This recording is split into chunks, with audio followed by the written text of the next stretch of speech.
Hello and welcome to Health Innovators. I'm your host, Jonah Comstock. I'm joined today by Jack Hoppin, CEO, and John Babich, CSO, Chief Scientific Officer of Ratio Therapeutics. Welcome to the show, guys. Thanks for having us. Thanks for having us. So tell us a little bit about Ratio Therapeutics. What are you guys focused on, and what makes you special? Great. Ratio Therapeutics is a company formed a year and a half ago, and John will give a bit of the history leading up to that. It's, we met years ago and kind of fired things up together mid last year. It's in a new class of drugs, an emerging class of drugs called targeted radiotherapies. And John had developed at his lab a really unique platform suited for this activity. We're in the growth stage right now, building our laboratory. We're currently sitting in a WeWork as we build that lab, and we're differentiated in a platform that John will describe, and we'll kind of take you through this class of drug and why we're well suited to take it on. Awesome, John. Tell us a little bit about radiotherapies and what you guys are doing there. Yeah, sure. So in cancer therapy, there's many ways to treat cancer. Right? Surgery, if you're very fortunate, you find tumors early and you go for a surgical cure. After that, if there's a spread of disease or recurrence of disease, one has to consider systemic therapies, potentially even local radiation therapy. So many patients, at least roughly half patients, get some type of external beam radiotherapy. And that's typically for the control of local disease. So maybe one or two lesions show up in an isolated area of the body, and you can use radiation to attack those tumors. When it spreads beyond that, then typically chemotherapy is used, and now there's a whole series of new types of therapies, including immuno-oncology, where you're trying to harvest or get the body's own immune system to go after the cancer. But in what we're trying to accomplish really is a combination of systemic therapy and radiation therapy. So what we do is we actually create radioactive molecules that can be delivered systemically, so by intravenous injection into a vein, and those molecules circulate around in the blood until they find a tumor. They're made to bind a particular protein on the surface of that tumor, and then they'll lock onto that and basically then clear from the rest of the body. So the concept is really to inject the radioactive drug, have it circulate around the whole body so that it can find all the metastases in a particular patient's body, and then sit at that tumor for a sufficient amount of time to kill the tumor. So we're using radioactivity to actually deliver radioactive material in the body to metastatic disease. And there's been several very prominent FDA approvals recently. One, Pluvicto by Novartis for the treatment of pancreatic cancer. That was just in 2022. And in 2018, there were two approvals, one for Prostate cancer. We're working on that. Prostate cancer for Pluvicto. And then in 2018, there were two therapies for neuroendocrine cancers. One was Zedra, that's owned by Lantheus, and the other was Lutathera, that's also owned by Novartis. So there's a fair amount of excitement in this space right now, and we're going from sort of niche tumors and neuroendocrine cancer to fairly large market tumors like prostate cancer with Pluvicto. So our objective really is to try to enhance the delivery of radioactivity to those tumors. We're trying to really modulate how the molecules move around in space in the body. One of the reasons I reached out to Jack a few years ago was that we were trying to actually see if we could design into the molecule how long it persists in the blood. That seemed to have a very big impact on how much got into the tumor. So you can imagine if you have one pass going through the tumor, you only extract so much into the tumor. But if you could have multiple passes, then you could actually see if you could load the tumor up with radioactivity. And as we were developing that technology, it seemed to me pretty obvious that it would allow itself to be modeled mathematically. There's a lot of pharmacokinetic analysis that it's done by mathematicians. And I called Jack. I said, Jack, I think we have something pretty interesting here. Would you take a look at it? I think there's an application here where math and medicine can combine to really enhance targeted delivery of radioactivity.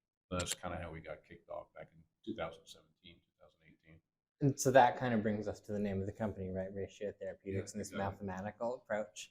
Can you go into that a little more, Jack? Sure, yeah. So really the marriage here by way of background is John developing this platform that's tunable. And unique to this class of drug is everything is very quantitative. So as John nicely described, it's really about getting the residence time at the tumor, making a platform, making drugs that carry the radioactivity to the tumor for some longer residence time. And we want the ratio of that residence time to off-target organs to be optimized. And we need it to be 3, 4, 5. The higher the ratio, the better. The more radioactivity the more safety we have, the more radioactivity we can give. This class of drug lends itself to the ultimate biomarker, which is we actually image the drug first with a different isotope, with a PET isotope or a gamma emitting isotope that you can image with a gamma camera. And that gives us the biodistribution and pharmacokinetics of the drug over time. And then once we see that that is going to be a drug that has the right ratio, then we put on a different isotope that we use to treat. So an isotope, and some of these isotopes can both be imaged and treat, but by and large, you image for the whole patient, see what's happening over time, and then you come with the therapeutic isotope. And so what's exciting about this class of drug is it truly is chemistry meets biology meets, you got to do some math, and then ultimately it's the physics at the end that leads to the medicine. So here we've built a team that's very interdisciplinary that brings together those disciplines. And even just this week, kind of going through this day actually. Today, just going through all the biology that's leading to the chemistry that we have that's studying the biology of what's going to drive residence time, and then calculating, predicting, then empirically measuring what is going to be the residence time and what is the residence time we need to, what isotope will we choose for that residence time that's going to actually get us into the game. So as John alluded to with external beam radiation, which is, I was trying to calculate how many people have had external beam radiation. Many millions of people have had that treatment. So we have a lot of experience in understanding how much energy do we impart. What's the absorbed dose of, in this case, is the unit of measured. To require to actually kill the tumor or to control the tumor, right? So Right. a lot of us have known about that, and we're trying to take that information, go back to as Jack was saying, the injectable radioactivity that you can see, calculate from that how much dose is imparted, and then on a single injection. So it's kind of interesting concept here. In targeted radiotherapy, it's very different. The word dose is used kind of for a couple of different things. Yes. In external beam radiotherapy, you would go and say you had a breast lesion or prostate lesion. You would go and the clinicians and the physicists would actually determine how to get a particular dose to that tissue. Let's say there's 1 centimeter in the middle of your prostate.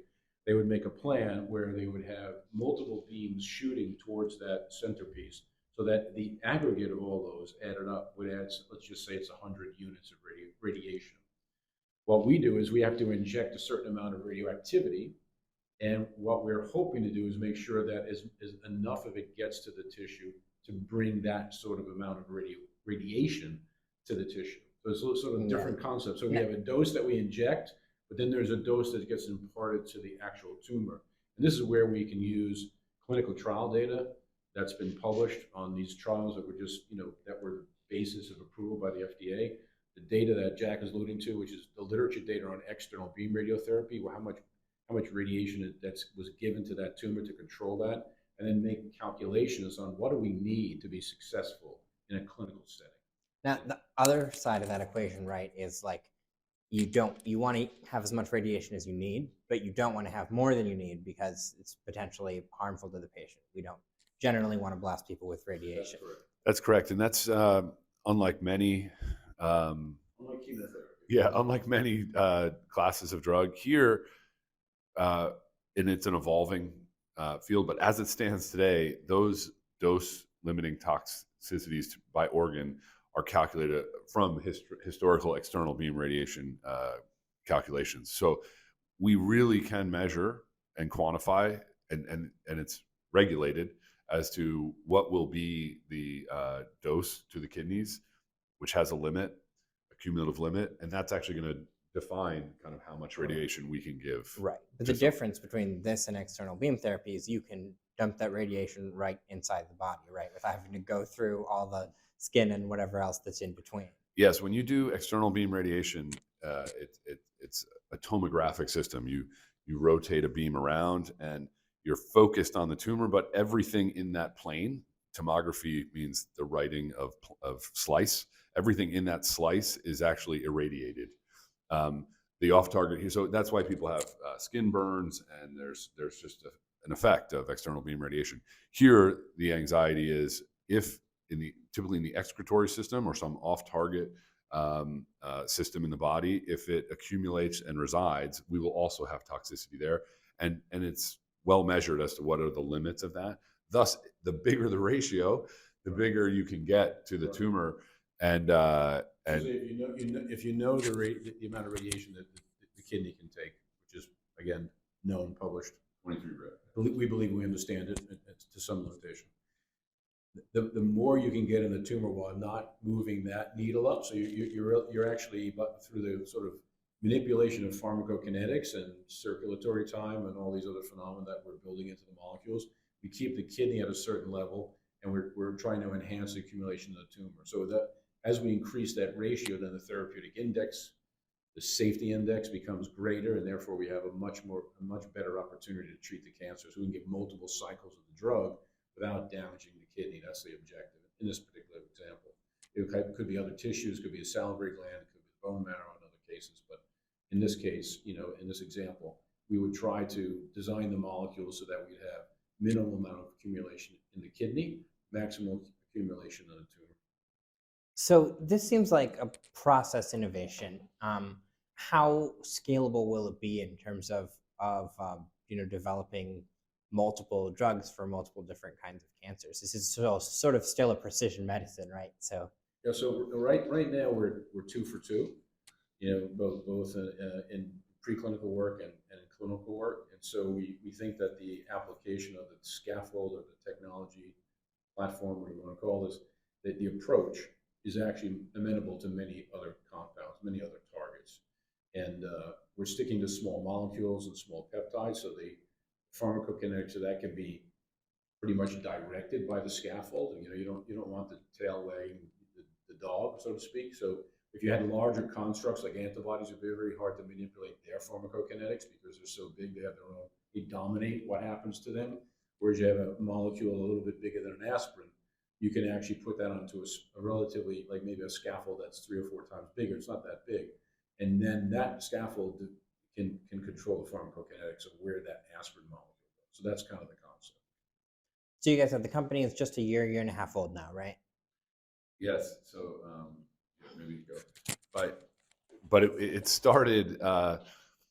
John started working on this platform in 2015 or 16, and came to the conversation he said about let's really expand the interdisciplinary team to evaluate the problem occurred in 2017 when he had a spin out of Cornell called Noria Therapeutics. I got involved with that at Noria, and that the first compound on this the first class of compound on this platform, that what we call Trillium, this 3-stooled solution, binding, payload, and binding the target of the tumor, binding the surfing albumin in the blood, as John alluded to, and the payload was for prostate cancer. And that company was sold, that class of drug was sold to Bayer in mid last year. That immediately was the birth of Ratio, as we work in that partnership. Close that deal and create a Ratio. And all of us, everyone here, that we have a good group of scientists here. A lot of people quit their day jobs and came here to work, and so we're still a startup. We're 20 or so people, and building our headquarters right now. Walls are up, and we're moving in. To date, we've been outsourcing all of our research and our clinical operations, but we filed an IND in July. The IND was filed 14 months after we opened the doors, and we should have another one in January. Yeah, for the first two programs that we've worked on. So this is interesting. I think right now you don't have lab space or Correct. manufacturing capacity. Correct, yeah. Lab space is obviously the first thing. From there, will you be looking to sort of actually manufacture, operate as a drug company, or really just license things, get them sold to people who can commercialize them, and keep focusing on development and discovery? Yeah, great question. The core competency of the team we've assembled to date is going from bench through phase one, and it doesn't mean we can't run a phase two trial. We're just not there yet. The manufacturing in this class of drug is unique. In addition to requirements of GMP manufacturing of all class of drugs, all the certifications and regulations around that. Here, the drugs are inherently decaying the moment you make them. So you have an extra, you have an extra layer where you're adding a radioisotope to something, and then so you almost have a compounding pharmacy step in the GMP environment. And for that, we struck a strategic alliance with a company called Eckert and Ziegler, known well in this space. So we have a manufacturing partner in this context. So us vertically integrating manufacturing in the near future is unlikely. But right now it's really this discovery engine and continue to expand the platform to other targets. We've already done strategic alliances with two companies, Bayer and Lantheus, around development. So we'll be open to that, but we also have, our next target, fibroblast activation protein, it is our intention to run, to move that into the clinic ourselves. So how long before we see any of this stuff in the hands of patients and oncologists? So the first program, which is PSMA, is those trials are open. We're likely recruiting our first patients before the end of the month. The second program will be the IND will be filed, let's say January timeframe, plus or minus a few weeks, and we do expect to have the first human studies done, say by February of 2023. Jack alluded to our FAP therapy program, which we have not partnered yet with anyone. I mean, that it's a possibility we might, or hold it ourselves. That's going to take a bit more time to get up and running in terms of an FDA filing, just because we're not there yet with identifying the lead compound. So we've identified the lead compounds for the PSMA, for the FAP diagnostic, and now we're working on the FAP therapeutic. We also have an earlier program in for renal cell carcinoma, which will have both an imaging application and a therapy application. But you're on point. Based on the platform, the team, the success rate of hits to date, we would expect that we will generate more compound for more applications than the company itself could develop. And there's a lot of really great development partners out there, a lot of great companies. So a lot of interest. We have two right now. Yeah, we have two now. In Lantheus, and there's others that certainly would be keen to talk to them about opportunities. Yeah. So what has it been like to start a new biotech company, or really sort of biopharma company in this economic climate in 2022? What have been some of the challenges? What have been some of the surprises in a positive way? Yeah, I'll go. We should both speak, but I'll laugh because I'm laughing because we're on Sleeper Street in the Seaport District of Boston, and what is there an economic crisis going on? So I'm laughing because in 2008 started a company on the street that was the company that John had came to a few years ago, a research imaging company. The point was I started at the week of the financial crisis, of the financial dive of 2008 in my apartment. And similar to that, people would say, how bad is it? Like, you've just started a company. It's like, well, it's really not that bad because there's only three of us and we only have one customer and they're still our customer and we're moving. And in some sense, it's been great because while there's so many, in both our previous jobs before coming here, there were larger institutions with lots of people and there's so many challenges through the pandemic and through these times. Here we got a bunch of experienced PhDs who are self-motivated, work hard, want to do everything. It's really, sometimes it's easy because it's easier because everyone is so driven by the energy of starting up and moving something. And uniquely, we have two partners, right? So yeah. We have, Bayer is a fantastic partner. Lantheus is a fantastic partner. They're in the space. They are committed to radiopharmaceuticals. They're obviously, Bayer goes way beyond. Everyone has their aspirin in their medicine cabinet at home. I think the so I had started another company back in '98 called Molecular Insight Pharmaceuticals, and so by the end of 1999, the sort of, I don't know if it was what bubble it was, the genomics bubble, the or .com. the genomics bubble, everything was crashing right around 2000. So it was. I think whenever you do anything, you just have to realize the environment around you is going to change, and I think I think Jack and I probably have enough. Well, I certainly have enough gray hair and experience It's going. that It's we coming. yeah that we know that we just have to stick to our knitting, so to speak, get things done, and face the realities of it's always hard to raise money. It's never easy to raise money, and so and it's always a challenge. And so I think we're in a great position. We had the two deals that we had done with Lantheus and Bayer. They bootstrapped us. That helped us enormously to get going, and then we've invested in ourselves. I think is probably the biggest thing we can say, that we put our own money where our mouth is and where our hands and feet are, and we've been able to attract other friends and family into this, and we're looking to we're really looking towards next year as a big push for another financing. Great. Anything we haven't talked about yet that you guys are interested in, excited about, that you think our viewers and readers would be interested in the pharma world?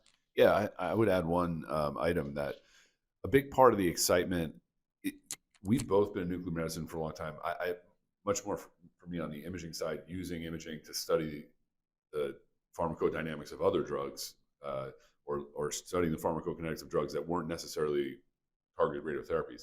John has really been a pioneer in targeted radiotherapy itself. And you'll see there's been a boom in this space. And while not a new idea to put radioactivity on drugs, it's really been the successes that have accumulated for a few indications over the last decade. And we're really the beginning of targeted radiotherapy. We were talking about, there's a lot of excitement, and but it's really the arrival of large-scale international big-time companies, Bayer, Novartis, to name a couple, that are driving all the adoption, the direct work with medical oncologists instead of through nuclear medicine departments, which has been an issue in the history of this class of drug. And so I think we're going to see everyone's really. There's a lot of hype right now, a lot of it justified, but it's going to be exciting to see how the next decade plays out in this class of drug. And part of the excitement is with things like adoption, supply chain being worked through, market expansion, is the enthusiasm of the combination of these drugs with other existing drugs as well. So part of what we talked about was the toxicity in some of these organs. It's not the level of tox we see in a lot of chemotherapeutics, where they're really, really blowing out the immune system right at a time we're also asking the immune system to cure the cancer, to help. So so many companies are excited to use these drugs in combination with other drugs, because when you take Pluvicto, for example, by and large, people don't feel anything. There isn't a side effect per se. There can be, and certainly over a long period of time, it can be a strain on some of the off-target organs that we discussed. But the enthusiasm of what this could do as part of the future of harnessing partnering with the inspiring the immune system and enabling the immune system to destroy cancers for good, for permanent remission. Some of the incredible work that's been done in that space in the last 7 or 8 years is I think really the excitement of the horizon. Yeah, I would just compliment those points you made, and say that there's a very interesting, unique experience, I think, when you get targeted radiotherapy, and that, as Jack mentioned, like a lot of patients say, I thought I got the placebo because I never got sick. I never lost my hair. I wasn't nauseous. It's not that those things can't happen, and they obviously once in a while they'll happen, but generically, targeted radiotherapeutics carry a very light burden to the patient, and so you actually have the ability. So if you look at the Pluvicto data, there's an extension of life in late-stage prostate cancer that's as good, if not better, than the previous chemotherapeutics that were approved in that space, at much less cost to the patient. So we're really, I hope, not just moving the combinations forward, but actually proposing moving forward, anti-cancer therapies while maintaining a high quality of life, right? Mm. And the possibility that we could actually extend life with these therapies without actually damaging that. If I gave you 5 more months, but you were in a wheelchair or you're in bed or you were sick the whole time, that's a tough choice to make, right? But if you're healthy, feeling good, able to go out and play golf, if you're so interested, or go traveling and do sightseeing, or spend the last amount of your time in a very healthy state, and also move to the next therapies and the next therapies. This is something I think that targeted radiotherapy really can help with, and that is moving the paradigm of treating cancer without damaging the patient who's trying to survive. And I think that's really an exciting opportunity for us. That's really interesting. Well put. I mean, it seems like between immunotherapies, targeted radiotherapies, we're in really an incredible moment in oncology and cancer care where it just leaps and bounds forward. But the, I guess, downside or the roadblock is that all of these are precision therapies. You've got to develop them for each specific cancer, and even sometimes in ways that we didn't break cancers up and categorize them before, because now we know that two cancers that look the same can have different mechanisms of action or things like that. So that, to me, the challenge is now it's like there's so much room to get in here and make these changes for all the different kinds of cancer patients to get them to sort of have that experience that you described. Very true. And so whenever in this class of effort, you can't really think in months, and you got to really, like, how different could this world be in this space a decade from now? Mm-hmm. One advantage that this class of drug has, all drug development is very expensive. And while it's all relative, what's fast or slow, it's slower than most products can be developed. That's for sure. It's one of the longest product life cycles in any industry. Across all drug development is one of the slowest product development cycles across all industries.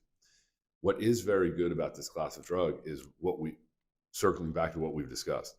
We can image where it goes. We can calculate if we're going to be in the playing field to be efficacious. And we can do that in a somewhat smaller number of patients in a translational research environment that is much faster to get into people. This class of drug lends itself to image and treat in a small research clinic, single center environment very quickly. And I think that is an advantage of this class of drug, which I hope it's going to take time. There's just no question about it. All things take time. But hopefully the things will fail faster, and the winners will progress to the patient faster as well, as compared to a lot of drugs we've seen in our lifetime, classes of drugs that were a great promise. Eventually, a lot of times something good came out of them, but it just did take, it's always much longer than I think people expect. Yeah, I think Jack's point is a great point, because we know pretty quickly if it's not going to work. Yeah. And that's a gigantic advantage to us as a company and for the field, because you can reassess your priorities, right? And so let's say we're going into next year, we already have the FAP therapeutic target, as I mentioned, we have the renal cell carcinoma target. We'll have another one probably by mid-May. There's 3 opportunities there. If we can get the early imaging done, we can see which one to ride all the way to the finish line. Or maybe there's 2. We're lucky it's 3. But I mean, it's like, so having the ability to see right out of the gate in a phase 1 whether or not you have the potential to go forward or not, or you should stop the program, is a gigantic advantage for this drug discovery. Yeah. Because so often pharma companies, they get through phase 1, phase 2, phase 3, they spend an enormous amount of money, and then the drug doesn't work, and and they have to build that loss into their whole business model. It makes everything else more expensive.